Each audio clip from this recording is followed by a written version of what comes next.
হে ঈমানদারগণ, তোমরা আল্লাহ ও তার রাসূলের অনুসরণ করো আর শোনার পরে তোমরা বিমুখ হও না। আল্লাহর রাসূলের একটা হাদিস শুনলে জানা গেল যে এটা সহিহ হাদিসে আছে, তারপরেও ঘাড় বাঁকা করে চলে গেলে যেটা আমার অমুক হুজুর বলেন নাই, আমার অমুক হুজুর আমল করেন নাই, এই কাজ তোমরা করিও না।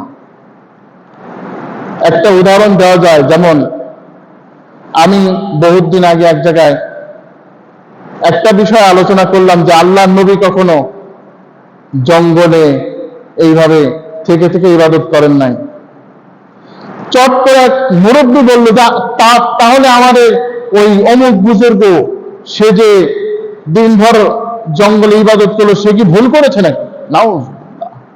আল্লাহর নবীর পেছনে অন্য বুজুর্গের যুক্তি খুঁজছে, এগুলো করতে আল্লাহ পাক নিষেধ করেছেন। সূরা মুহাম্মাদের 33 নম্বর আয়াত আল্লাহ পাক বলছেন, কোরআনে কারীমের সূরা নাম্বার 47, এই সূরা 33 নম্বর আয়াত আল্লাহ পাক বলছেন, ইয়া আইয়ুহাল্লাযীনা আমানু আতিউল্লাহ ওয়া আতিউর রাসূল ওয়া লা তুবতিলু আমালাকুম। হে ঈমানদারগণ, তোমরা আল্লাহ ও তার রাসূলের অনুসরণ করো আর নিজেদের আমলকে বরবাদ করিয়া দিও না, ব্যর্থ করে দিও না নিজের আমলকে। কত বড় কথা! আল্লাহ নবীর অনুসরণ যদি না করি, যা আমল করছি সব কিন্তু ব্যর্থ হয়ে যাবে। আসসালামু আলাইকুম ওয়া রাহমাতুল্লাহি ওয়া বারাকাতুহু। ইয়া আইয়ুহাল্লাযীনা আমানু আতিউল্লাহ ওয়া আতিউর রাসূল ওয়া লা তুবতিলু আমালাকুম।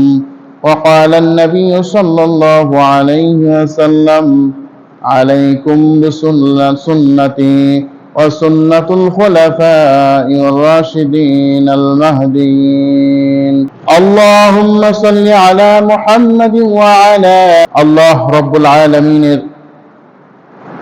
আলিশান দরবারে লাখ কোটি শুকরিয়া, হেরার বাণী টিভি চ্যানেল কর্তৃক আয়োজিত এই ইসলামী শিক্ষার কার্যক্রমে অংশগ্রহণ করার তৌফিক দান করেছেন, এজন্য বলি আলহামদুলিল্লাহ। অনুসরণ তথা সুন্নাহর অনুসরণ, এর উপরে আমরা আজকে সংক্ষিপ্তভাবে দু একটি কথা বলতে চাই। আল্লাহ রাব্বুল আলামিন তার প্রিয় নবী সাল্লাল্লাহু আলাইহি ওয়াসাল্লামকে এই দুনিয়ায় পাঠিয়েছেন মানব জাতির মুক্তির জন্য। এজন্য কালিমায়ে তাইয়্যিবার মধ্যে আমরা আশহাদু আল্লা ইলাহা ইল্লাল্লাহ ওয়া আশহাদু আন্না মুহাম্মাদান আবদুহু ওয়া রাসূলুহু, সাক্ষ্য দেই আল্লাহ তাআলা ব্যতীত, আমি সাক্ষ্য দিচ্ছি আল্লাহ তাআলা ব্যতীত বারহাক অন্য মাবুদ নাই, আর মুহাম্মদ সাল্লাল্লাহু আলাইহি ওয়াসাল্লাম আল্লাহ তাআলার বান্দা এবং রাসূল। এই যে সাক্ষী দিচ্ছি, আল্লাহর প্রতি ঈমান ততক্ষণ পর্যন্ত সহিহ হবে না যতক্ষণ না নবী মুহাম্মদ রাসূলুল্লাহ সাল্লাল্লাহু আলাইহি ওয়াসাল্লামের সাক্ষ্য না দেওয়া হবে। এই সাক্ষ্য দেওয়া মানে যেমন মুখ দিয়ে স্বীকার করা বোঝায়, তেমনি আমলেরও প্রয়োজন। সুতরাং এই নবী যে যা নিয়ে এসছেন, যে পথে আমাদেরকে ডেকেছেন, এই পথের অনুসরণ করা আমাদের প্রত্যেকের জন্যই বাধ্যতামূলক, ফরজ দায়িত্ব। এজন্য আমাদেরকে সুন্নাহ সম্পর্কে জানতে হবে। আমরা আমাদের সমাজে সুন্নাত বলতে বুঝি দাড়ি সুন্নত, টুপি সুন্নত, মিসওয়াক সুন্নত, সব সুন্নত ভালো কথা।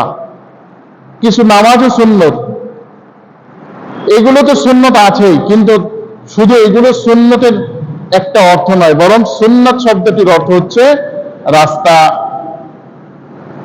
পথ, পদ্ধতি। অর্থাৎ আল্লাহ নবীর পদ্ধতি আমাদের অনুসরণ করা। তিনি যে কাজ যেভাবে করেছেন, যে কথা যেভাবে বলেছেন, যেইভাবে তিনি যা কিছু করেছেন, সব কিছু অনুসরণের নাম হচ্ছে সুন্নাতের অনুসরণ, ইত্তিবাউ সুন্নাহ। আমরা কোরআন হাদিস একটু স্টাডি করলে দেখতে পাই কত গুরুত্ব এই সুন্নাহর অনুসরণ। আল্লাহ রাব্বুল আলামিন সূরা আল ইমরানের 32 নং আয়াতে আল্লাহ ইরশাদ করেছেন, কুল আতিউল্লাহ ওয়া আতিউর রাসূল ফাইন তাওয়াল্লাউ ফাইন্নাল্লাহা লা ইউহিব্বুল কাফিরিন। হে নবী, আপনি বলুন, তোমরা আল্লাহ ও তার রাসূলের ইতাআত করো, আল্লাহ ও তার রাসূলের অনুসরণ করো। যদি তোমরা বিমুখ হয়ে যাও তাহলে আল্লাহ তাআলা কাফিরদেরকে ভালোবাসেন না। এখানে আল্লাহ পাক রব্বুল আলামিন যা বললেন তা হচ্ছে যে তোমরা আল্লাহ ও তার রাসূলের অনুসরণ করো। আল্লাহর অনুসরণ, আল্লাহ তাআলা তো, আল্লাহকে আমরা দেখি না, তাকে দেখা যাওয়া সম্ভব নয়। লা তুদরিকুহুল আবসার ওয়া হুয়া ইউদরিকুল আবসার। কোন দৃষ্টিশক্তি তাকে দেখতে পায় না, কিন্তু তিনি সবাইকে দেখতে পান। এখন আল্লাহকে তো আমরা দেখি নাই, কিন্তু আল্লাহর ফরমান আমরা কিভাবে মানব? এজন্য আল্লাহ নবী সাল্লাল্লাহু আলাইহি ওয়াসাল্লামকে আল্লাহ তাআলা এমন ভাবে পাঠিয়েছেন, প্রত্যেকটা জিনিসের উত্তম আদর্শ আল্লাহর নবীকে আল্লাহ পাক করে দিয়েছেন। সুবহানাল্লাহ। সুতরাং অনেকেই আবার আমাদের সমাজে আহলে কোরআন দাবি করেন, যারা কোরআন ছাড়া নাকি আর কিছু মানেন না। অথচ এই কোরআনে কারিমে আল্লাহ পাক কত জায়গায় বললেন আল্লাহর আনুগত্য করো, রাসূলের আনুগত্য করো। রাসূলের আনুগত্য না করলে আপনি কিভাবে কোরআন মানেন? ওই রকম আল্লাহকে তো মক্কার মুশরিকরাও মানত। আমরা এর আগে আলোচনা করেছিলাম যে মক্কার মুশরিকরা আল্লাহকে আল্লাহ মানত সৃষ্টিকর্তা হিসেবে। সূরা যুখরুফের 87 নম্বর আয়াত, সূরা আনকাবুত 61-63 নম্বর আয়াত, সূরা জুমারের 38 নম্বর আয়াত, সূরা মুমিনুনের 84 থেকে 90 নম্বর আয়াত পড়লে দেখতে পাবেন যে তারা আল্লাহকে আল্লাহ তো ঠিকই মানত, কিন্তু তাদের সমস্যা ছিল যে নবী মুহাম্মদ রাসূলুল্লাহ সাল্লাল্লাহু আলাইহি ওয়াসাল্লামকে মানতে তাদের অসুবিধা। কোথাকার মুহাম্মদ এতিম, সে হয়ে যাবে সরদার, আর আমরা কোথায় যাব? সুতরাং তারা আল্লাহকে তো ঠিকই মানত, কিন্তু মুহাম্মদুর রাসূলুল্লাহ সাল্লাল্লাহু আলাইহি ওয়াসাল্লামের অনুসরণ তো দূরের কথা, তাকে মানতে চাইতো না। এখন কেউ যদি মনে করে আমি কোরআন মানি কিন্তু হাদিস মানি না, তাহলে তার অর্থ কি দাঁড়ায়? সে কোরআনও মানে না, হাদিসও মানে না, সে বেঈমান হওয়ার সম্ভাবনা আছে। অন্য আয়াতে আল্লাহ পাক রব্বুল আলামিন বলেন, ওয়াতিউল্লাহ ওয়ার রাসূল লাআল্লাকুম তুরহামুন। তোমরা আল্লাহ ও তার রাসূলের অনুসরণ করো, তবেই সফল হবে। সূরা আল ইমরান 132 নম্বর আয়াত।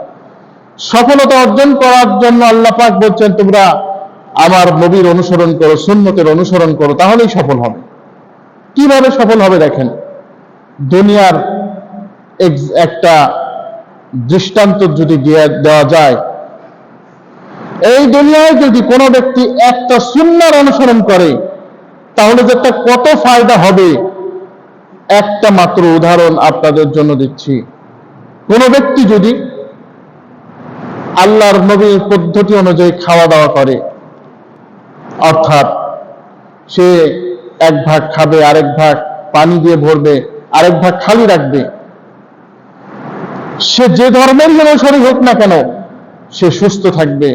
সে এমন ভাবে জীবনযাপন করবে যে তার কোনোদিন রোগ হবে না, অনেক রোগ থেকে সে বেঁচে যাবে, কঠিন কঠিন রোগ থেকে সে বেঁচে যাবে। সুতরাং আল্লাহ নবীর সুন্নত অনুসরণ করা হলে দুনিয়ায় সফল, আখিরাতেও সফল। দুনিয়ায় কত সফল দেখেন। হযরত ওমর রাদিয়াল্লাহু তাআলা আনহু, তিনি ছোটবেলায় উটের রাখাল ছিলেন।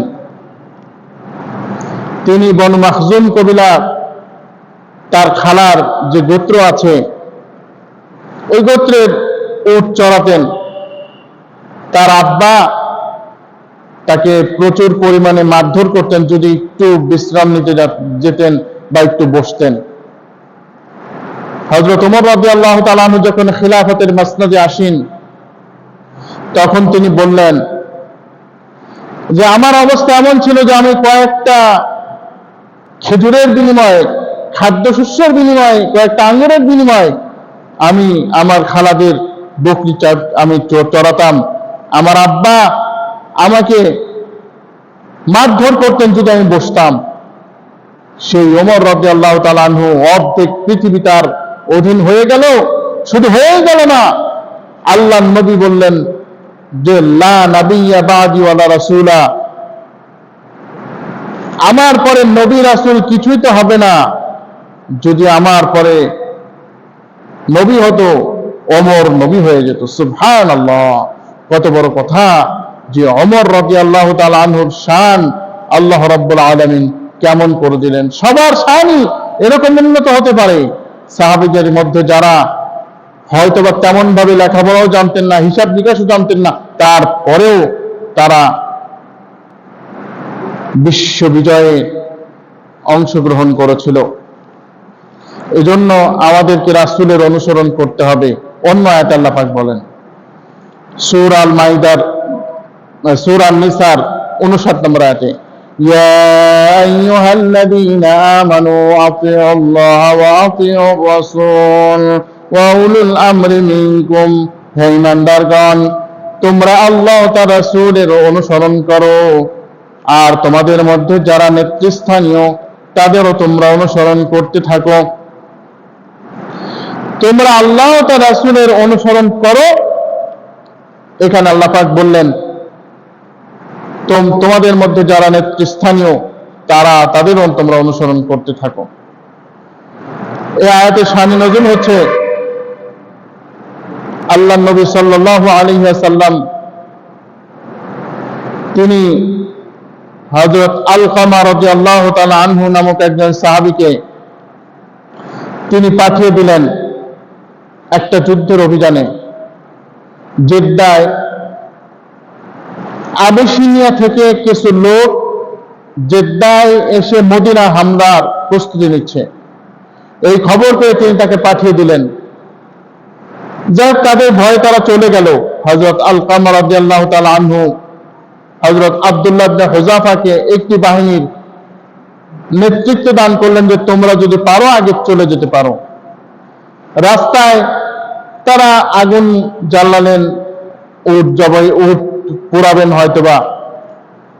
আগুন জ্বালানোর পরে হযরত আব্দুল্লাহ তাদের সাথে তো যোগ করলেন। কি করলেন? এই যে বললেন আমি তো তোমাদের নেতা, তাই না? বলে হ্যাঁ, আপনিই তো আমাদের লিডার, নেতা। বলে আমার হুকুম মানানো তোমাদের জন্য ফরজ। বলে হ্যাঁ, ফরজ তো। বলছেন তাহলে তোমরা এই আগুনের মধ্যে ঝাঁপ দাও। সাহাবায়ে কেরাম বললেন আবার কেমন কথা হয়ে গেল? এই আগুনের থেকে মুক্তি পাওয়ার জন্যই তো আমরা সবাই নবী মুহাম্মদ রাসূলুল্লাহ সাল্লাল্লাহু আলাইহি সাল্লামের কালিমা গ্রহণ করেছি, এখন আমরা এই আগুনে ঝাঁপ দেব, কেমন কথা? তখন তারা দিলেন না। আল্লাহর নবীর কাছে এসে বললেন যে সাহাবী আমাদের সাথে এমন ভাবে তিনি আমাদের এমন ভাবে কৌতুক করলেন আমাদের সাথে, বলছে তোমরা যদি আগুনে ঝাঁপ দিতে তাহলে কিন্তু তোমরা আগুন থেকে মুক্তি পেতে না। তাহলে আল্লাহর নবী বাদ দিয়ে যার কথাই শোনা হবে, দেখতে হবে তিনি আল্লাহর নবীর সুন্নাহর অনুসরণ করেন কিনা। আল্লাহ পাক বলছেন যদি তোমাদের মধ্যে ইখতিলাফ হয়, মতবিরোধ হয়, আজকে আমরা বলি এক হুজুর বলে এক, আরেক হুজুর বলে এক। فَإِن تَنَازَعْتُمْ فِي شَيْءٍ فَرُدُّوهُ إِلَى اللَّهِ وَرَسُولِهِ إِن كُنتُمْ تُؤْمِنُونَ بِاللَّهِ وَالْيَوْمِ الْآخِرِ, যদি তোমাদের মাঝে কোনো ঝগড়া বিবাদ হয়ে যায় তাহলে তোমরা ওই বিষয়টি আল্লাহ ও তার রাসূলের কাছে প্রত্যাবর্তন করো, অর্থাৎ কোরআন এবং সুন্নাহর কাছে প্রত্যাবর্তন করো। তোমরা কোরআন ও সুন্নাহর কাছে এটাকে নিয়ে আসো। কোরআন ও সুন্নাহ যেটাকে রাইট বলবে, সঠিক বলবে, ওইটা তোমরা অনুসরণ করো। আজকে আমাদের সমাজে অনেকেই বলে যে এই হুজুর ওই কথা বলে, আরেক হুজুর ওই কথা বলে, আমরা কোন দিকে যাব? আমরা দুনিয়ার জিনিস খুব বুঝি। দুনিয়ায় যদি কারো রোগ হয়, ওষুধের দরকার হয়, তাহলে কিন্তু বুদ্ধিমান কোনো মানুষ ফুটপাত থেকে ওষুধ কিনে না। ফুটপাতে সুন্দর সুন্দর ওষুধ, নাপা, আরো অ্যান্টিবায়োটিক জাতীয় যা ওষুধ আছে সব নিয়ে বসে গেছে যে ওষুধ বিক্রি করছে। কেউ কিন্তু ওষুধ কিনবে না। বুদ্ধিমান যারা, তারা বলবে যে তুমি যে ওষুধ বিক্রি করছো, ওই ওষুধের প্রমাণ কি? তোমার কোনো সার্টিফিকেট আছে কিনা, তোমার কোনো যোগ্যতা আছে কিনা ওষুধ বিক্রি করার? এই দুনিয়ার একটু ওষুধ কেনার জন্য আপনি এত পরীক্ষা করলেন, অথচ এই দুনিয়ায় একটা ভুল ওষুধ খেলে আপনি জোর গেলে মারাই যাবেন। কিন্তু আপনার জন্য তো দোজখ আর বেহেশত হবে না। কিন্তু আপনি এমন একটা আমল করলেন, যে আমল করলেন হয়তোবা আল্লাহ নবীর সুন্নাহ অনুযায়ী প্রমাণ হলো না। আল্লাহ নবী করেছেন কিনা ওইটার প্রমাণ নাই আপনার কাছে, তাই করলেন। একজন বলল যে ভাই, আপনি যে আমলটা করছেন এটা তো সুন্নাহ দ্বারা প্রমাণ পাওয়া যায় না। আপনি বললেন এত বড় হুজুররা না জানলেই করে নাকি? এত বড় হুজুররা কি ভুল করতে পারে নাকি? এই সমস্ত কথা বলে আপনি এটিকে প্রত্যাখ্যান করে দিলেন। তাহলে কি আপনি ইসলাম সম্পূর্ণ মানলেন? মানলেন না। আপনি একটা ওষুধ কেনার জন্য এত ঘুরলেন, এত দেখলেন, আর আপনি আপনার যে রূহের ওষুধ, যা আপনার রূহকে রোগ মুক্ত করবে, ওই রূহের খোরাক আপনি জানলেন না যে আমলটা করছেন সুন্নাত অনুযায়ী করছেন কিনা। আল্লাহ আমাদের সবাইকে সুন্নাহ অনুযায়ী করার তৌফিক দান করুন। আল্লাহ পাক সূরা মাইদার 92 নম্বর আয়াতে বলছেন, وَأَطِيعُوا اللَّهَ وَأَطِيعُوا الرَّسُولَ وَاحْذَرُوا فَإِن تَوَلَّيْتُمْ فَاعْلَمُوا أَنَّمَا عَلَى رَسُولِنَا الْبَلَاغُ الْمُبِينُ। তোমরা আল্লাহ ও তার রাসূলের ইতাআত করো, অনুসরণ করো। যদি বিমুখ হও তাহলে জেনে রাখো আমার রাসূলের দায়িত্ব কেবলমাত্র পৌঁছানো। রাসূলের দায়িত্ব পৌঁছানো। অন্য আয়াতে আল্লাহ পাক বলছেন, فَذَكِّرْ إِنَّمَا أَنْتَ مُذَكِّرٌ لَّسْتَ عَلَيْهِمْ بِمُصَيْطِرٍ। সূরা গাশিয়া, কোরআন কারীমের 88 নম্বর সূরা। এই সূরাটির 21 ও 22 নম্বর আয়াতে বলছেন, হে নবী, আপনি একজন উপদেশক, উপদেশ দিয়ে যান। লাস্তা আলাইহিম বিমুসাইতিরিন, আপনি চৌকিদার নন, দারোগা নন যে আপনি জোর করে তাদেরকে মানাবেন। অর্থাৎ আমাদের কর্তব্য হলো মানুষকে সঠিক জিনিসটা জানানো। আমাদের কর্তব্য মানুষকে সঠিক বিষয়টা জানানো। এখন কেউ যদি না মানে, কেউ যদি ঘাড় বাঁকা করে চলে যায়, যাক, ওমা আলা রাসূলি ইল্লাল বালাগুল মুবিন। আমার নবীর কাজ স্পষ্টভাবে পৌঁছানো, আর কোনো দায়িত্ব আমার নবীর নাই। সুতরাং এটা আমাদের মনে রাখতে হবে। অন্য আয়াতে আল্লাহ পাক বলেন, وَأَطِيعُوا اللَّهَ وَأَطِيعُوا الرَّسُولَ وَلَا تَوَلَّوْا عَنْهُ وَأَنْتُمْ تَسْمَعُونَ। সূরা আনফাল এই সূরাটির 19 নম্বর আয়াতে বলছেন, হে ঈমানদারগণ, তোমরা আল্লাহ ও তার রাসূলের অনুসরণ করো, আর শোনার পরে তোমরা বিমুখ হও না। আল্লাহর রাসূলের একটা হাদিস শুনলে জানা গেল যে এটা সহিহ হাদিসে আছে, তারপরেও ঘাড় বাঁকা করে চলে গেলে যেটা আমার অমুক হুজুর বলেন নাই, আমার অমুক হুজুর আমল করেন নাই, এই কাজ তোমরা করিও না। একটা উদাহরণ দেওয়া যায়, যেমন আমি বহুত দিন আগে এক জায়গায় একটা বিষয় আলোচনা করলাম যে আল্লাহর নবী কখনো জঙ্গলে এইভাবে থেকে থেকে ইবাদত করেন নাই। চট করে এক মুরব্বী বলল, তাহলে আমাদের ওই অমুক বুজুর্গ, সে যে দিনভর জঙ্গলে ইবাদত করলো, সে কি ভুল করেছে নাকি? নাও, আল্লাহর নবীর পেছনে অন্য বুজুর্গের যুক্তি খুঁজছে। এগুলো করতে আল্লাহ পাক নিষেধ করেছেন। সূরা মুহাম্মাদের 33 নম্বর আয়াত আল্লাহ পাক বলছেন, কোরআন কারীমের সূরা নাম্বার 47, এই সূরা 33 নম্বর আয়াত আল্লাহ পাক বলছেন, يا أيها الذين آمنوا أطيعوا الله وأطيعوا الرسول ولا تبطلوا أعمالكم হে ইমানদারগণ তোমরা আল্লাহ তার রাসূলের অনুসরণ করো আর নিজেদের আমলকে বরবাদ করিয়া দিও না, ব্যর্থ করে দিও না নিজের আমলকে। কত বড় কথা! আল্লাহ নবীর অনুসরণ যদি না করি, যা আমল করছি সব কিন্তু ব্যর্থ হয়ে যাবে, কোনো দাম থাকবে না। সুতরাং আল্লাহ নবীর অনুসরণ করতে হবে। এইবার আসুন, সুন্নাহর অনুসরণ করলে লাভ কি? আমি বেশি কথা বলবো না এই সম্পর্কে, মাত্র দুইটি আয়াত আপনাদের সামনে উপস্থাপন করব। এক নাম্বার, যদি সুন্নাহর অনুসরণ করেন তাহলে লাভ কি? আল্লাহ আপনাকে ভালোবাসবেন। قل إن كنتم تحبون الله فاتبعوني يحببكم الله। হে নবী, আপনি বলুন, তোমরা যদি আল্লাহকে ভালোবাসতে চাও তাহলে আমার অনুসরণ করো। আমরা সবাই চাই যে আল্লাহকে ভালোবাসতে চাই, আমরা সবাই আল্লাহ রাব্বুল আলামিনকে ভালোবাসতে চাই। সবার উদ্দেশ্য আল্লাহকে ভালোবাসা। আল্লাহ পাক বলেন, আমাকে আলাদা ভালো না বাসলেও চলবে, তোমরা আমার নবীর অনুসরণ করো, তাহলেই তাহলে আল্লাহ পাক তোমাদের ভালোবাসবে। আল্লাহ রাব্বুল আলামিন তোমাদের ভালোবাসবেন যদি আমার নবীর অনুসরণ। তাহলে কারণ কি? আল্লাহ নবীর অনুসরণ কেন আমাদের করতে হবে? কারণ আল্লাহ নবী তো নিজ খায়েশ, নিজের প্রবৃত্তির খেয়াল অনুসরণ করে কোনো কথা বলেন নাই। ওয়ামা ইয়ানতিকু আনিল হাওয়া ইন হুয়া ইল্লা ওয়াহয়ুন ইউহা। আমার নবী হাওয়ার অনুসরণ করে, প্রবৃত্তির অনুসরণ করে কোনো কথা বলেন না, তিনি তাই বলেন যা আমার রাসূলের উপরে ওহী নাজিল হয়।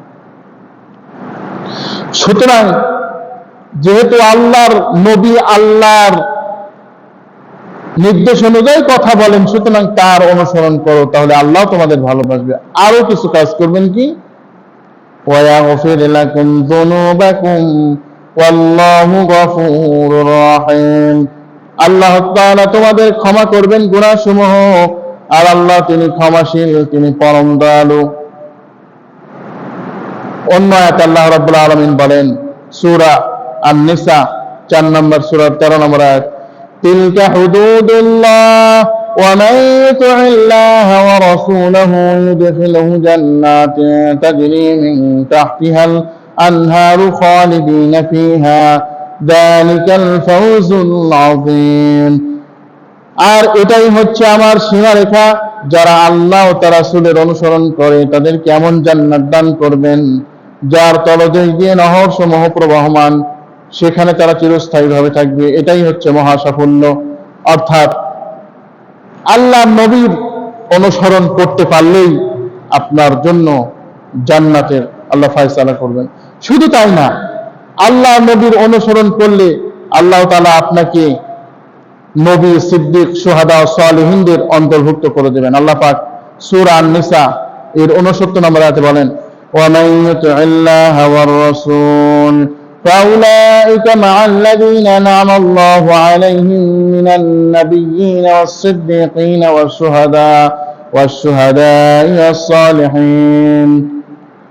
যারা আল্লাহ ও তার রাসূলের অনুসরণ করবে, কিয়ামতের দিন তাদের অন্তর্ভুক্ত করা হবে যাদেরকে আল্লাহ তাআলা নিয়ামত দান করেছেন। তারা হচ্ছেন নবী, সিদ্দিক, সালেহ এবং শহীদ। এদের সাথে আল্লাহ তাআলা তিনি তোমাদের হাসর নাসর করিয়ে দেবেন। সুবহানাল্লাহ, কত বড় নিয়ামত! আপনি আল্লাহ নবী মূসা আলাইহিস সালাতু ওয়াস সালামের সাথে দেখা করতে পারবেন, নবী আদম আলাইহিস সালাতু ওয়াস সালামের সাথে দেখা করতে পারবেন, আপনি আমাদের সৈয়দ হযরত আবু বকর as-সিদ্দিক রাদিয়াল্লাহু তাআলা আনহুর সাথে দেখা করতে পারবেন। কত নিয়ামতের কথা! আরো কত মানুষের সাথে আপনার বন্ধুত্ব হবে যাদের হয়তোবা আপনি খুব ভালোবাসতেন। দুনিয়ায় আল্লাহ নবীর অনুসরণ করার কারণে আল্লাহ আপনাকে তাদের বন্ধু বানিয়ে দেবেন। সুবহানাল্লাহ। এইবারে আমরা হাদিস শরীফ থেকে একটু দেখি। আল্লাহ নবী বলেন, আন আবি হুরায়রা রাদিয়াল্লাহু তাআলা আনহু قال قال رسول الله صلى الله عليه وسلم। হযরত আবু হুরায়রা রাদিয়াল্লাহু তাআলা আনহু থেকে বর্ণিত, তিনি বলেন, রাসূলুল্লাহ সাল্লাল্লাহু আলাইহি ওয়াসাল্লাম বলেন, কুল্লু উম্মাতুন ইয়াদখুলুনাল জান্নাতা ইল্লা মান আবা, আমার প্রত্যেকটা উম্মত জান্নাতে যাবে, তবে যারা অস্বীকার করবে তারা ব্যতীত। কিলা মান আবা ইয়া রাসূলুল্লাহ, একজন বলল, হে আল্লাহর রাসূল, কে আবার আপনাকে অস্বীকার করবে? তিনি বলেন, মান আতানি দাখালাল জান্নাহ, যেই ব্যক্তি আমার অনুকরণ করবে সেই জান্নাতে প্রবেশ করবে। ওমান আসানি ফাকাদ আবা, যেই ব্যক্তি আমার অবাধ্য হবে সেই অস্বীকার করলো, সেই আমাকে অস্বীকার করলো। সুতরাং প্রত্যেকটা উম্মতি আল্লাহ নবীর সুপারিশ পেয়ে জান্নাতে যাবে, তবে আল্লাহর নবীর যারা অবাধ্য হয়েছে, আল্লাহর নবীর যারা অস্বীকার করেছে, তারা অবশ্যই জান্নাতে যেতে পারবে না। তারা একেবারে নিম্ন শ্রেণীর মানুষের মতো জাহান্নামে পড়ে থাকবে।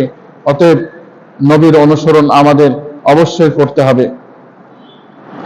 সাহাবী হযরত ইরবাজ ইবনে সারিয়া রাদিয়াল্লাহু তাআলা আনহু থেকে বর্ণিত, তিনি বলেন, সাল্লু বিনা রাসূলুল্লাহ সাল্লাল্লাহু আলাইহি ওয়াসাল্লাম, আমরা একদিন রাসূলুল্লাহ সাল্লাল্লাহু আলাইহি ওয়াসাল্লামের পিছনে নামাজ পড়লাম, আল্লাহ নবীর পিছনে নামাজ পড়লাম। ফাওয়াযনা, এরপর তিনি আমাদেরকে একটু ওয়াজ করলেন। কওলাম বালিগাতান, এমন ওয়াজ তিনি করলেন যে আমাদের অন্তর বিগলিত হয়ে গেল। যারাফাত মিনহুল উয়ুন, আমাদের চোখ দিয়ে পানি এসে গেল। ওয়াজিলাত মিনহুল কুলুব, আমাদের অন্তরগুলো ভীত হয়ে গেল। যারাফাত মিনহুল উয়ুন, আমাদের চোখ দুটি পানি দিয়ে ভিজে গেল। এমন অবস্থা। আল্লাহ নবী সাল্লাল্লাহু আলাইহি ওয়াসাল্লাম এইভাবেই ওয়াজ করতেন। আমাদের সমাজে আমরা তো কোরআন পড়ি, আমাদের চোখ দিয়ে পানি আসে না, কিন্তু সাহাবায়ে কেরাম আল্লাহ নবীর হাদিস শোনার পরে, কোরআন শোনার পরে চোখ দিয়ে পানি ঠেকাতে পারতেন না। এটি ইমানদারদের একটা অংশ, ইমানদারদের একটা ভালো একটা গুণ। সূরা আনফালের মধ্যে আল্লাহ পাক বলেন, ইন্নামাল মুমিনুনা আল্লাযীনা ইযা যুকিরাল্লাহু ওয়াজিলাত কুলুবুহুম, যারা নাকি ইমানদার, তাদের সামনে যখন আল্লাহ তাআলা স্মরণ করা হয় তখন তাদের অন্তর বিগলিত হয়ে যায়। এরপরে একজন ব্যক্তি এই বক্তব্য শোনার পরে আল্লাহ নবীকে উদ্দেশ্য করে বললেন, ইয়া রাসূলুল্লাহ, মনে হচ্ছে তো আপনি এখনই বিদায় নেবেন আমাদের কাছ থেকে। ফাওসানি ইয়া রাসূলুল্লাহ, আমাদেরকে ওসিয়ত করুন, কারণ আপনি যদি বিদায় নেন তাহলে আমরা কি করব?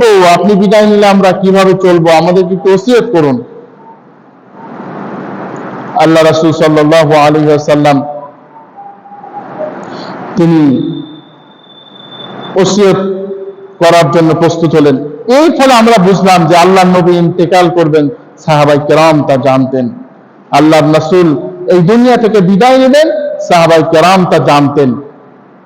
আজকে আমাদের সমাজে অনেকেই আমরা বলি নবীকে মৃত্যু বলা যাবে না, অথচ কোরআন কারীম আল্লাহ পাক সূরা জুমার 30 নম্বর আয়াতে বলছেন, ইন্নাকা মাইতুন ওয়া ইন্নাহুম মাইতুন, হে নবী অবশ্যই আপনি মৃত আর তারাও মৃত্যুবরণ করবে। অর্থাৎ এখানে বলছেন যে আপনিও এই দুনিয়া থেকে যাবেন, তারাও যাবে। সাহাবায়ে কেরাম একটু জানতেন। বললেন, ইয়া রাসূলুল্লাহ, আপনি একটু ওসিয়ত করুন, আপনি যদি না থাকেন তখন আমরা কি করব? আল্লাহ নবী সাল্লাল্লাহু আলাইহি ওয়াসাল্লাম বললেন, ওসিকুম বিতাকওয়াল্লাহ, আমি তোমাদেরকে তাকওয়ার ওসিয়ত করি। আল্লাহ নবী যে কোনো মানুষকে যে উপদেশ দিতেন তার মধ্যে একটা উপদেশ হতো যে তাকওয়ার নির্দেশ আল্লাহ পাক দিতেন, আল্লাহর নবী দিতেন। কোরআনে কারিমে আল্লাহ তাআলা প্রথম যে গুণগুলি উল্লেখ করেছেন তা হচ্ছে মুত্তাকিদের গুণ। হুদাল লিল মুত্তাকিন আল্লাযীনা ইউমিনুনা বিল গায়ব, মুত্তাকিদের সম্পর্কে আল্লাহ পাক আলোচনা করছেন। কোন ওলামায়ে কেরাম বলেন, আল্লাহ পাক কোরআন কারীমের 250 জায়গায় তাকওয়ার কথা বলেছেন। সুতরাং এই তাকওয়া আমাদের অত্যন্ত জরুরি একটা বিষয়। আল্লাহ নবী তাকওয়ার জন্য নিজে দোয়া করতেন। ইনশাআল্লাহ আমরা তাকওয়া বিষয়ে একদিন আলোচনা করব। তিনি কি বললেন? উসিকুম বিতাকওয়াল্লাহ, তোমরা সব সময় এই ওসিয়ত আমি করছি যে তোমরা আল্লাহকে ভয় করবে, সব সময় তোমরা আল্লাহ তাআলাকে ভয় করবে। ওয়াসসামি'i ওয়াত-তাআ, আর তোমাদের যারা রাষ্ট্রের দায়িত্ব পালন করবে, রাষ্ট্রীয় নেতা হবে, তোমরা তার কথা শুনবে আর মানবে। যতক্ষণ তারা কোরআন ও সুন্নাহর কথা বলবে ততক্ষণ তোমরা শুনবে এবং মানবে। ওয়াইন কানা আবাদান হাবশিয়া, যদি তোমাদের রাষ্ট্রনায়কটি একেবারে কালো, কুচকুচে কালো হাবশি নাগরিক হয়, তারপরেও তোমরা তাকে অমান্য করবে না। সুবহানাল্লাহ, তোমরা তার কথা শুনবে। এরপরে আল্লাহ পাক এর হাবিব বলেন, ওয়াইয়াশ মিনকুম বাদি ফাসায়ারা ইখতিলাফান কাসীরা, আমার পরে যখন তোমরা দেখবে, আমার পরে যখন তোমরা উপস্থিত হবে দুনিয়ায়, যদি তোমরা অবস্থান করতে পারো, অবস্থান করো, তাহলে দেখবে অনেক মতবিরোধের সৃষ্টি হয়ে গেছে। আজকে আমরা বলি এ হুজুর করে, এ হুজুর বক্তব্য রাখে অন্য এক জিনিস, আরেক হুজুর অন্য বিষয়ে বক্তব্য রাখে। আমরা কোথায় যাব ভাই? বক্তব্য মতবিরোধ তো হবে। আল্লাহ নবী বলছেন যদি মতবিরোধ না হতো হাদিস মিথ্যা হয়ে যেত না।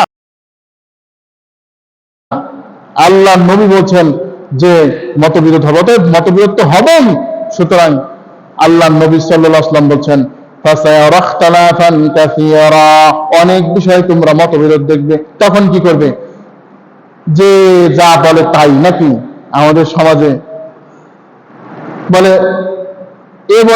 এও যদি বলে আসো তার পক্ষেও আসি, ও বললে আসো তার পক্ষেও আসি, নাকি? না, আল্লাহ নবী সাল্লাল্লাহু আলাইহি ওয়াসাল্লাম বলছেন ফাসায়ারা ইখতিলাফান কাসীরা আলাইকুম বিসুন্নতি, তোমরা সবাই আমার সুন্নতের অনুসরণ করো। সুন্নতের অনুসরণ করবে, আমি কি বলেছি তার অনুসরণ করবে, তাহলে মতবিরোধ হবে না। আজকে আমরা খুঁজি আমাদের অমুক কেবলা হুজুর কি সমাধান দেন, আমার অমুক বুজুর্গ কি বলেছেন। না, আল্লাহ নবী বলছেন আমি আমার সুন্নতকে তোমরা ফলো করবে। ওয়াসুন্নাতুল খুলাফায়ে রাশিদিন আল মাহদিয়িন, তোমরা খুলাফায়ে রাশিদিনের সুন্নতকে ফলো করবে। খলিফা রাশিদ, 4 খলিফা আবু বকর, ওমর, ওসমান, আলী রাদিয়াল্লাহু আনহুম আলাইহিম আজমাইন, এরপরে সাহাবায়ে কেরাম, তাদের অনুসরণ করবে, তোমরা গুমরাহ হবে না। ওয়াদ্দু আলাইহিন নওয়াজিজ, তোমরা কি করো? মারি দাঁত দিয়ে কামড়ে এটাকে ধরে নাও। অর্থাৎ মারি দাঁত, তার মানে কি দাঁত দিয়ে ধরবেন নাকি? এটা মানে বোঝাচ্ছেন আল্লাহ নবী, মারি দাঁত যেমন শক্ত একটা দাঁত, ওই দাঁত দিয়ে যদি কিছু ধরে তাহলে যেমন সহজে ছুটে না, কোরআন হাদিসকে ওই রকম মজবুত করে তোমরা ধরো। লা ফিসামা লাহা, ওই যে বললাম না, যে ব্যক্তি তাগুতকে এর আগের সপ্তাহে বলেছিলাম, ফামান ইয়াকফুর বিত-তাগুতি ওয়া ইউমিন বিল্লাহি ফাকাদ ইসতামসাকা বিল-উরওয়াতিল ওয়ুসকা, সে এমন একটা অবলম্বন ধারণ করলো, লান ফিসামা লাহা, তাকে কখনোই বিচ্ছিন্ন এটা করতে পারবে না। সুতরাং এই বিষয়ে তোমরা মজবুত ধরো। ফাইন্না কুল্লু মুহদাসাতিন বিদআহ, জেনে রাখুন প্রত্যেকটা নতুন কাজ হচ্ছে বিদআত। প্রত্যেক ধর্মের নামে যা নতুন কাজ হবে সব বিদআত। আজকে আমরা কত রকমের কাজ যে করি ইসলামের নামে, ধর্মীয় রং দিয়ে, অথচ এগুলো ইসলামের কোনো সম্পর্ক নাই, এগুলো বিদআত, আমরা তা মানতেও চাই না। ফাইন্না কুল্লু মুহদাসাতিন বিদআহ ওয়া কুল্লু বিদআতিন দালালাহ, আর প্রত্যেক বিদআত হচ্ছে গোমরাহি। মনে করেন যে প্রত্যেক, আপনি বলছেন অমুক জিনিস বিদআতে হাসানা, অমুক জিনিস বিদআতে সাইয়্যা, এমন নয়। প্রত্যেক নতুন কাজ কি? গোমরাহি। ওয়া কুল্লু দালালাতিন ফিন্নার, আর প্রত্যেক গোমরাহির পরিণাম হচ্ছে জাহান্নাম। হাদিসটি রয়েছে মিশকাতুল মাসাবির মধ্যে। সুতরাং এই যে আমরা আল্লাহ নবীর একটি বড় হাদিস থেকে বুঝলাম সুন্নতের অনুসরণ কত জরুরি। আসলে সময় শেষ না ভাই? হ্যাঁ, সময় কি শেষ নাকি?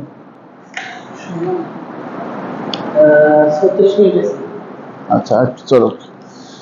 তো যাই হোক, আমরা সুন্নাহর অনুসরণ যদি আমরা প্রত্যেকেই করতে পারি, আমাদের কিন্তু অনেক বড় ফায়দা হতে পারে। আল্লাহ নবী সাল্লাল্লাহু আলাইহি ওয়াসাল্লাম কোন কাজ বাদ রেখেছেন বলেন? এমন কোন কাজ আছে যে আল্লাহ নবী সাল্লাল্লাহু আলাইহি ওয়াসাল্লাম করেন নাই? এমন কোন কাজ আছে যে আল্লাহ নবী তার আমাদের পথ নির্দেশ দিয়ে যান নাই? এমন কোন কাজ কিন্তু নাই। আপনি কোন কাজের অনুসরণ করবেন? আপনি যদি একজন রাখাল হন, আপনার জন্য আল্লাহ নবী আদর্শ। আপনি যদি একজন শ্রমিক হন, আপনার জন্য আল্লাহ নবী একটা আদর্শ। আপনি যদি একজন লেবার হন, তাহলে আল্লাহ নবী আপনার আদর্শ। আপনি যদি একজন কৃষক হন, তারও আদর্শ। সব বিষয়ে আমার নবী আপনি আমাদের জন্য দিক নির্দেশনা রেখেছেন। কারণ আমার নবী হচ্ছেন পৃথিবীর শ্রেষ্ঠ নবী। তার মতো নবী আর পৃথিবীতে আসবে না, তার চাইতে উত্তম চরিত্র আর কখনো কার হবে না।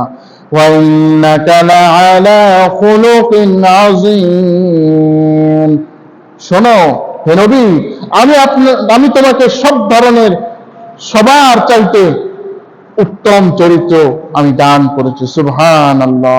তাহলে এই উত্তম চরিত্রের মানুষ যদি নবীকে অনুসরণ করি, কি লাভ হবে আমাদের? আল্লাহ পাক রব্বুল আলামিন বলেন, وَمَن يُطِعِ اللَّهَ وَرَسُولَهُ فَقَدْ فَازَ فَوْزًا عَظِيمًا। সূরা আহজাবের মধ্যে আল্লাহ পাক বলেন 72 নম্বর আয়াতে যে যেই ব্যক্তি আল্লাহ তার রাসূলের অনুসরণ করবে সেই সফলতা অর্জন করবে। সুতরাং আল্লাহর নবীর অনুসরণ আমাদের করা দরকার। কিভাবে অনুসরণ করব? আল্লাহর নবী বলেন, লা ইউমিনু আহাদুকুম হাত্তা কুনা হাব্বা ইলাইহি মিন ওয়ালিদিহি ওয়া ওয়ালাদিহি ওয়ান নাসি আজমাইন। তোমাদের কোন ব্যক্তি ঈমানদার হতে পারবে না যতক্ষণ না সে তার সন্তান, তার পিতামাতার চাইতে আমাকে বড় না মনে করবে, আমার অনুসরণ সবচেয়ে বড় না মনে করবে। এইবার আমরা সাহাবায়ে কেরামদের কাছ থেকে একটু উপমান নিতে চাই যে সাহাবীরা কিভাবে আল্লাহর নবী সাল্লাল্লাহু আলাইহি ওয়াসাল্লামের অনুসরণ করেছেন। সাহাবীদের মধ্যে সবচাইতে যিনি সুন্নাহর অনুসরণে যিনি সবচাইতে কড়া ভাবে অনুসরণ করেছেন, তিনি হচ্ছেন হযরতে ওমর রাদিয়াল্লাহু তাআলা আনহু। তিনি আল্লাহর নবীর সুন্নাতকে এত বেশি গুরুত্ব দিতেন, এমনকি কেউ আল্লাহর নবীর নামে যদি হাদিস বর্ণনা করত, সে যদি প্রমাণ উপস্থাপন না করতে পারত, তার কিন্তু খবর ছিল, তার কিন্তু উপায় ছিল না। একদিন হযরত আবু মুসা আশআরী রাদিয়াল্লাহু তাআলা আনহু তিনি ওমর রাদিয়াল্লাহু তাআলা আনহুর কাছে দেখা করার জন্য আসলেন। তো হযরত ওমর রাদিয়াল্লাহু তাআলা এমন ব্যস্ত ছিলেন যে তিনি তার সালামের উত্তরও দিতে পারলেন না, আর তার ডাকে সাড়াও দিতে পারলেন না। তো হযরত ওমর রাদিয়াল্লাহু তাআলাকে 3 বার তিনি ডাকলেন, সালাম দিলেন। যখন দেখা গেল যে সাড়া কেউ দিল না, তখন তিনি চলে আসলেন। এইবারে হযরত ওমর রাদিয়াল্লাহু তাআলা আনহু পরে তিন সাহাবীকে ডাকালেন যে তুমি কেন ফিরে গেলে? তো বলছেন, আমি ফিরে গেলাম এই জন্যই যে আমি নবী সাল্লাল্লাহু আলাইহি সাল্লামের কাছ থেকে একটি হাদিস শুনেছি যে তোমাদের মধ্যে তোমরা যদি কারো বাড়িতে যাও, যদি 3 বার সালাম দাও আর অনুমতি প্রার্থনা করো, তারপরেও যদি অনুমতি না মিলে তাহলে তোমরা চলে এসো। হযরত ওমর রাদিয়াল্লাহু তাআলা তাকে ধরে বসলেন যে তোমার এই কথার প্রমাণ অবশ্যই উপস্থাপন করতে হবে। এরপর তিনি সাক্ষী জোগাড় করে তারপরে রেহাই পেয়েছিলেন। আজকে আমাদের সমাজে কি হয়? আজকে আমাদের সমাজে হাদিসের কথা শুনলেই মানুষ হাদিস বলে বিশ্বাস করে মেনে নেয়, অথচ জিজ্ঞাসাও করে হাদিসটি আসলে হাদিস কিনা, ওই হাদিসটি আসলে কোন পর্যায়ে হাদিস তাও জিজ্ঞাসা করে না। একজন ব্যক্তি বহুত দিন আগে মিলাদের সময় বলছিল যে আব্দুল কাদের জিলানীর আব্বা জীবিত মানুষ, মৃত মানুষ জীবিত করতে পারতেন, নাউজুবিল্লাহ। তো বলছে আপনি যে কথাটা বললেন এর প্রমাণ কি? বলে আমার পীর কেবলা হুজুর বলছেন, এটাই আমার হাদিস। নাউজুবিল্লাহ, কত দূর চলে গেছে দেখেছেন? বলে আমার পীর কেবলা বলছে, এর চাইতে আর বড় হাদিস কি হবে? নাউজুবিল্লাহ। তাহলে আমরা আজকে কোন পর্যায়ে চলে গেছি? আমরা আজকে যাকে তাকেই আমাদের পথ প্রদর্শক মানি এবং তার কথাকে আমরা হাদিসের মতোই আমরা মনে করি। সুতরাং এই যে বিষয় আল্লাহ নবীর সুন্নাহর অনুসরণ, আল্লাহ নবীর সুন্নাহর অনুসরণ আমরা যেমন ইমানের অবস্থায় করব, তেমন নামাজের সময়ও করব। বিশেষ করে আমরা যখন নামাজ আদায় করি তাড়াহুড়ো করে পড়ি, আল্লাহ নবী কি কি দোয়া করেছেন তা আমরা মোটেই করি না। আমরা যখন জিকির করি, মন মানুষ কিভাবে জিকির করতে ওই অনুযায়ী জিকির করি, আল্লাহ নবীর জিকির করি না। আল্লাহ যদি তৌফিক দান করেন ইনশাআল্লাহ আমরা আপনাদের জন্য ফজরের নামাজ, ফরজ নামাজের পরে কি কি জিকির করতে হয় এগুলো নিয়েও ইনশাআল্লাহ একটা আলোচনা আমরা একটা করব। এরপরে সকাল সন্ধ্যায় কি কি দোয়া আল্লাহ নবী করেছেন এইগুলো নিয়েও ইনশাআল্লাহ আলোচনা করব। আপনারা যদি আমাদের পাশে থাকেন ইনশাআল্লাহ আমরা আরো এগিয়ে যেতে পারবো আল্লাহ তৌফিক দিলে। আরো কোন বিষয়ে আলোচনা করলে ভালো হয়, আরো কোন বিষয়ে আলোচনা করলে আপনাদের উপকার হয় ইনশাআল্লাহ কমেন্টস করে আপনি আমাদেরকে জানাবেন। আর আমাদের এই চ্যানেলটিকে আপনারা সাবস্ক্রাইব করে নেবেন, যাতে আপনারা এই আমাদের এই প্রচেষ্টাটুকুকে আপনারা যাতে সাহায্য করেন আর শেয়ার করে অনেক দূর পৌঁছে দেন। কারণ আমরা তো কত কাজে আমরা একে অপরের সাহায্য করলাম। আল্লাহ পাক রব্বুল আলামিন বলছেন, তাআওয়ানু আলাল বিররি ওয়াত তাকওয়া ওয়ালা তাআওয়ানু আলাল ইসমি ওয়াল উদওয়ান। তোমরা নেক কাজ, খোদাভীতি কাজে একে অপরকে সাহায্য করবে, বাড়াবাড়ি জুলুম এর কাজে একে অপরকে সাহায্য করবে না। আল্লাহ পাক আমাদের সবাইকে সুন্নাতের অনুসরণ করার তৌফিক দান করুন। সকলে বলেন আমিন। আমিন। যে আমি নিজে ইসলাম সম্পর্কে জানার চেষ্টা করি এবং আপনাদের জানানোরও চেষ্টা করি, তারপরে আমার মধ্যে যে ভুল ভ্রান্তিগুলি নাই তাও না, যদি হাদিস কোরআনের খেলাফ আমি কিছু বলি তাহলে আপনারা আমাকে সংশোধন করে দেবেন। ইনশাআল্লাহ আমি সংশোধন করার চেষ্টা করব। আর যেগুলো হক কথা বললাম ওইগুলো মানার চেষ্টা করবেন। আল্লাহ রাব্বুল আলামিন আমাদের সবাইকে তৌফিক দান করুন। হাযা মা ইনদি ওয়াল ইলমু ইনদাল্লাহ আলাইহি তাওয়াক্কালতু ওয়া ইলাইহি উনীব। সুবহানাকাল্লাহুম্মা ওয়া বিহামদিকা আশহাদু আল্লা ইলাহা ইল্লা আনতা আস্তাগফিরুকা ওয়া আতুবু ইলাইক। আল্লাহ নবী বলছেন যে মতবিরোধ হবে, তো মতবিরোধ তো হবেই। সুতরাং আল্লাহ নবী সাল্লাল্লাহু আলাইহি ওয়াসাল্লাম বলছেন, ফাসায়ারা ইখতিলাফান কাসীরা, অনেক বিষয়ে তোমরা মতবিরোধ দেখবে। তখন কি করবে? যে যা বলে তাই, নাকি আমাদের সমাজে বলে এও যদি বলে আসো তার পক্ষেও আসি, ও বললে আসো তার পক্ষেও আসি, নাকি? না, আল্লাহ নবী সাল্লাল্লাহু আলাইহি ওয়াসাল্লাম বলছেন, ফাসায়ারা ইখতিলাফান কাসীরা আলাইকুম বিসুন্নতি, তোমরা সবাই আমার সুন্নতের অনুসরণ করো। সুন্নতের অনুসরণ করবে, আমি কি বলেছি তার অনুসরণ করবে, তাহলে মতবিরোধ হবে না। আজকে আমরা খুঁজি আমাদের অমুক কেবলা হুজুর কি সমাধান দেন, আমার অমুক বুজুর্গ কি বলেছেন। না, আল্লাহ নবী বলছেন আমি আমার সুন্নতকে তোমরা ফলো করবে। ওয়াসুন্নাতুল খুলাফায়ে রাশিদিন আল মাহদিয়িন, তোমরা খুলাফায়ে রাশিদিনের সুন্নতকে ফলো করবে। খলিফা রাশিদ, 4 খলিফা আবু বকর, ওমর, ওসমান, আলী রাদিয়াল্লাহু আনহুম আলাইহিম আজমাইন, এরপর সাহাবায়ে কেরাম, তাদের অনুসরণ করবে, তোমরা গুমরাহ হবে না। ওয়াদ্দু আলাইহিন নওয়াজিজ, তোমরা কি করো? মারি দাঁত দিয়ে কামড়ে এটাকে ধরে নাও। অর্থাৎ মারি দাঁত, তার মানে কি দাঁত দিয়ে ধরবেন নাকি? এখান মানে বোঝাচ্ছেন আল্লাহ নবী, মারি দাঁত যেমন শক্ত একটা দাঁত, ওই দাঁত দিয়ে যদি কিছু ধরে তাহলে যেমন সহজে ছুটে না, কোরআন হাদিসকে ওই রকম মজবুত করে তোমরা ধরো।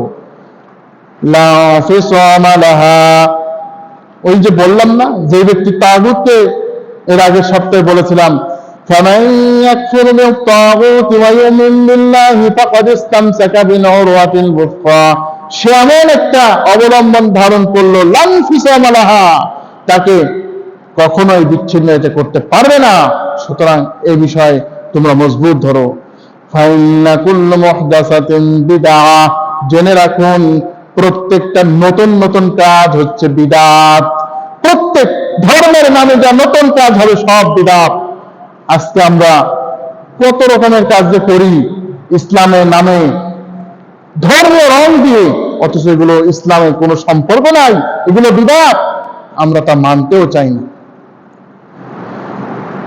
ফাইন্না কুল্লু মুহদাসাতিন বিদআহ ওয়া কুল্লু বিদআতিন দালালাহ, আর প্রত্যেক বিদআত হচ্ছে গোমরাহি। মনে করেন যে প্রত্যেক, আপনি বলছেন অমুক জিনিস বিদআতে হাসানা, অমুক জিনিস বিদআতে সাইয়্যা, এমন নয়। প্রত্যেক নতুন কাজ কি? গুমরাহি। ওয়া কুল্লু দালালাতিন ফিন্নার, আর প্রত্যেক গুমরাহির পরিণাম হচ্ছে জাহান্নাম। হাদিসটি রয়েছে মিশকাতুল মাসাবির মধ্যে। সুতরাং এই যে আমরা আল্লাহ নবীর বড় ধরনের একটি হাদিস থেকে বুঝলাম সুন্নতের অনুসরণ কত জরুরি। আসলে সুন্নাহর অনুসরণ যদি আমরা প্রত্যেকেই করতে পারি, আমাদের কিন্তু অনেক বড় ফায়দা হতে পারে। আল্লাহ নবী সাল্লাল্লাহু আলাইহি ওয়াসাল্লাম কোন কাজ বাদ রেখেছেন বলেন? এমন কোন কাজ আছে যে আল্লাহ নবী সাল্লাল্লাহু আলাইহি ওয়াসাল্লাম করেন নাই? এমন কোন কাজ আছে যে আল্লাহ নবী তার আমাদের পথ নির্দেশ দিয়ে যান নাই? এমন কোন কাজ কিন্তু নাই। আপনি কোন কাজের অনুসরণ করবেন? আপনি যদি একজন রাখাল হন, আপনার জন্য আল্লাহ নবী আদর্শ। আপনি যদি একজন শ্রমিক হন, আপনার জন্য আল্লাহ নবী একটা আদর্শ। আপনি যদি একজন লেবার হন, তাহলে আল্লাহ নবী আপনার আদর্শ। আপনি যদি একজন কৃষক হন, তারও আদর্শ। সব বিষয়ে আমার নবী আপনি আমাদের জন্য দিক নির্দেশনা রেখেছেন। কারণ আমার নবী হচ্ছেন পৃথিবীর শ্রেষ্ঠ নবী। তার মতো নবী আর পৃথিবীতে আসবে না, তার চাইতে উত্তম চরিত্র আর কখনো কার হবে না। ওয়াইন্নাকা লাআলা খুলুকিন আযীম, শোনো হে নবী, আমি তোমাকে সব ধরনের, সবার চাইতে উত্তম চরিত্র আমি দান করেছি। সুবহানাল্লাহ। তাহলে এই উত্তম চরিত্রের মানুষ যদি নবীকে অনুসরণ করি, কি লাভ হবে আমাদের? আল্লাহ পাক রব্বুল আলামিন বলেন, ওয়ামান ইউতি'আল্লাহা ওয়া রাসূলাহু ফাকাদ ফাযা ফাওজান আযীমা। সূরা আহজাবের মধ্যে আল্লাহ পাক বলেন 72 নম্বর আয়াতে যে যেই ব্যক্তি আল্লাহ তার রাসূলের অনুসরণ করবে সেই সফলতা অর্জন করবে। সুতরাং আল্লাহ নবীর অনুসরণ আমাদের করা দরকার। কিভাবে অনুসরণ করব? আল্লাহ নবী বলেন, লা ইউমিনু আহাদুকুম হাত্তা কুনা হাব্বা ইলাইহি মিন ওয়ালিদিহি ওয়া ওয়ালাদিহি ওয়ান নাসি আজমাইন। তোমাদের কোন ব্যক্তি ঈমানদার হতে পারবে না যতক্ষণ না সে তার সন্তান, তার পিতামাতার চাইতে আমাকে বড় না মনে করবে, আমার অনুসরণ সবচেয়ে বড় না মনে করবে। এইবার আমরা সাহাবায়ে কেরামদের কাছ থেকে একটু উপমান নিতে চাই যে সাহাবীরা কিভাবে আল্লাহ নবী সাল্লাল্লাহু আলাইহি ওয়াসাল্লামের অনুসরণ করেছেন। সাহাবীদের মধ্যে সবচাইতে যিনি সুন্নাহর অনুসরণে যিনি সবচাইতে কড়া ভাবে অনুসরণ করেছেন, তিনি হচ্ছেন হযরতে ওমর রাদিয়াল্লাহু তাআলা আনহু। তিনি আল্লাহর নবীর সুন্নাতকে এত বেশি গুরুত্ব দিতেন, এমনকি কেউ আল্লাহর নবীর নামে যদি হাদিস বর্ণনা করত, সে যদি প্রমাণ উপস্থাপন না করতে পারত, তার কিন্তু খবর ছিল, তার কিন্তু উপায় ছিল না। একদিন হযরত আবু মুসা আশআরী রাদিয়াল্লাহু তাআলা আনহু তিনি ওমর রাদিয়াল্লাহু তাআলা আনহুর কাছে দেখা করার জন্য আসলেন। তো হযরত ওমর রাদিয়াল্লাহু তাআলা এমন ব্যস্ত ছিলেন যে তিনি তার সালামের উত্তরও দিতে পারলেন না, আর তার ডাকে সাড়াও দিতে পারলেন না। তো হযরত ওমর রাদিয়াল্লাহু তাআলা আনহুকে 3 বার তিনি ডাকলেন, সালাম দিলেন। যখন দেখা গেল যে সারা কেউ দিল না, তখন তিনি চলে আসলেন। এইবারে হযরত ওমর রাদিয়াল্লাহু তাআলা আনহু পরে তিনি সাহাবীকে ডাকালেন যে তুমি কেন ফিরে গেলে? তো বলছেন আমি ফিরে গেলাম এই জন্যই যে আমি নবী সাল্লাল্লাহু আলাইহি সাল্লামের কাছ থেকে একটি হাদিস শুনেছি যে তোমাদের মধ্যে তোমরা যদি কারো বাড়িতে যাও, যদি 3 বার সালাম দাও আর অনুমতি প্রার্থনা করো, তারপরেও যদি অনুমতি না মিলে তাহলে তোমরা চলে এসো। হযরত ওমর রাদিয়াল্লাহু তাআলা আনহু তাকে ধরে বসলেন যে তোমার এই কথার প্রমাণ অবশ্যই উপস্থাপন করতে হবে। এরপর তিনি সাক্ষী জোগাড় করে তারপরে রেহাই পেয়েছিলেন। আজকে আমাদের সমাজে কি হয়?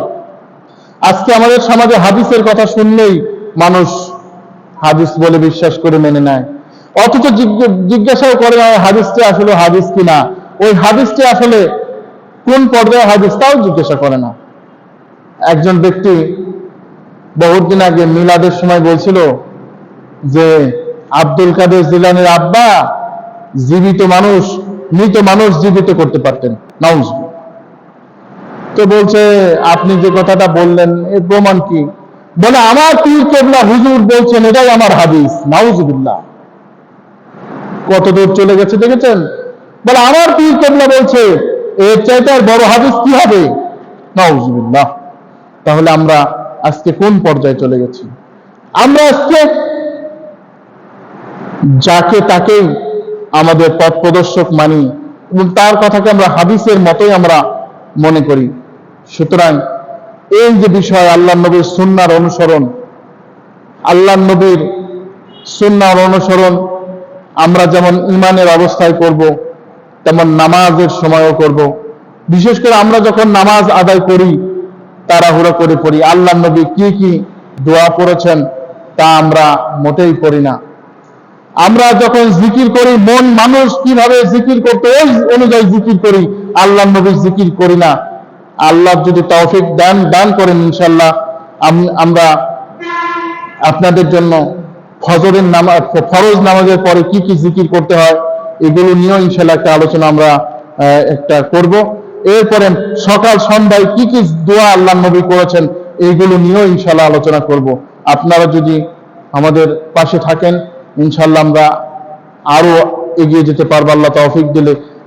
আরো কোন বিষয়ে আলোচনা করলে ভালো হয়, আরো কোন বিষয়ে আলোচনা করলে আপনাদের উপকার হয় ইনশাআল্লাহ কমেন্টস করে আপনি আমাদেরকে জানাবেন।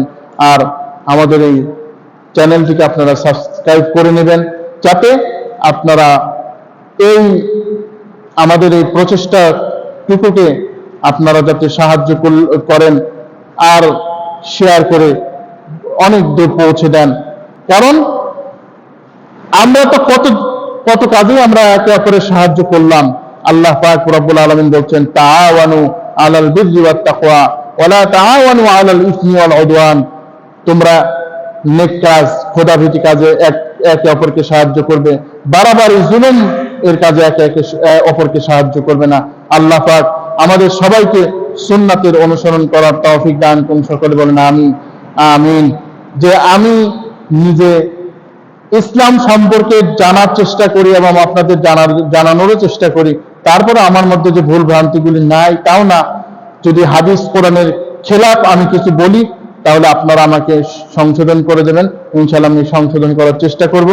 আর যেগুলো হক কথা বললাম ওইগুলো মানার চেষ্টা করবেন। আল্লাহ রাব্বুল আলামিন আমাদের সবাইকে তৌফিক দান করুন। হাদা মা ইনদি ওয়াল ইলমু ইনদাল্লাহ আলাইহি তাওয়াক্কালতু ওয়া ইলাইহি উনীব। সুবহানাকাল্লাহুম্মা ওয়া বিহামদিকা আশহাদু আল্লা ইলাহা ইল্লা আনতা আস্তাগফিরুকা